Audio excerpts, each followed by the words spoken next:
Hello, welcome to Cull the Weak Card Talk. I'm Brobnar89. I'm Shaka. Today we're going to be talking about an artifact called Mechabouy. It is an uncommon card with a pip of amber. And it says, at the start of each player's turn, if the tide is high for that player, they gain 1. So to recap, you can take the tide by gaining 3 chains. And then the tide is considered to be high for you and low for your opponent anytime during your turn. Except you can't do it at the start of your turn, I would imagine. I don't think so, no. Yeah, probably only after you've picked your house and stuff can you actually raise the tide. Because you could just choose to raise your tide immediately at the beginning of the turn and then get the trigger from Mechabouy. We'll have to see what exactly the rulebook says. So this card has similar vibes to Forum of Giants, where that one was a Saurian artifact in Mass Mutation that said, whichever player controls the highest power creature gains 1 at the start of your turn, your being the person who controls Forum of Giants. So this is dual-sided, unlike Forum of Giants. So each player, at the start of their turn, there's a check for the Mechabouy. And if the tide is high for me, and it's your turn, I don't get an amber on your turn. I only get an amber on my turn if the tide is high. So some subtle differences about how this works as compared to Forum of Giants. Mm-hmm. You won't get an amber the turn you play it from the effect. Then your opponent won't get it either unless the tide is already high for them. So you could prevent that by raising the tide, ideally without paying the chains, like using a card effect to raise it.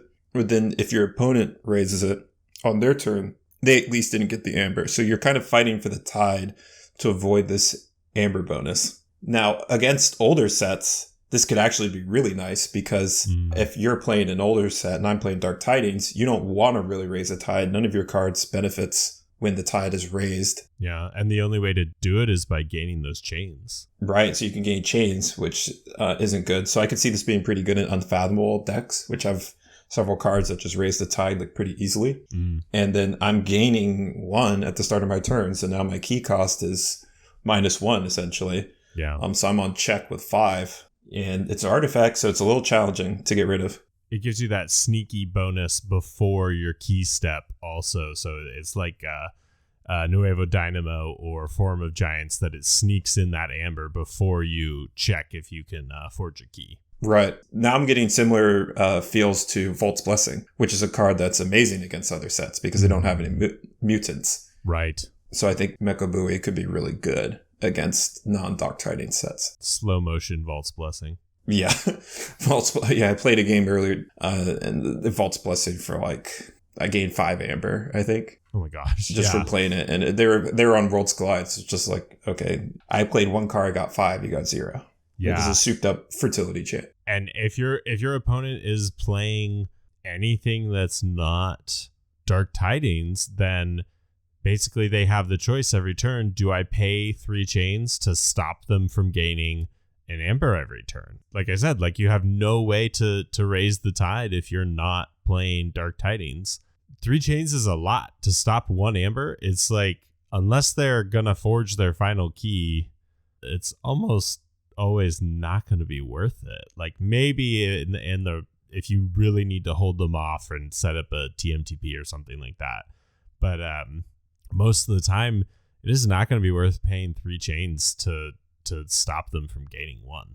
Right. Or by the time you realize that it's too late to do anything about it. And a game of Keyforge goes about 10 turns usually. You play Mechabouy turn 1. I mean, they got your 10 amber throughout the game. Yeah. Oof. That's a lot of value. It's an artifact.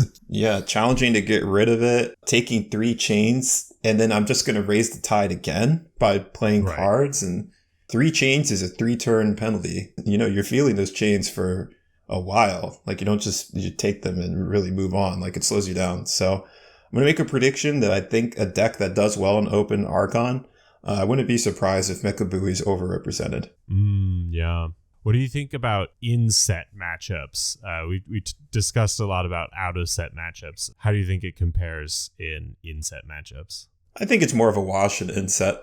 I mean, they probably want to have the tide high as well, so they could be benefiting from this. Right. So in certain cases, you may want to discard this card. Yeah, if your opponent has more free tide control. Right.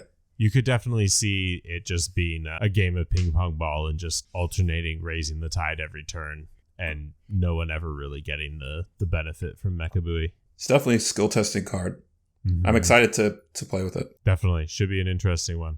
All right. Well, this has been Mechabouy. Thank you all so much for watching. Once again, shout out to Arcana, our source for all our cards, all our information, all our images, everything we get from over there. So check them out if you have not already. And we'll see you next week for another look at another set of cards.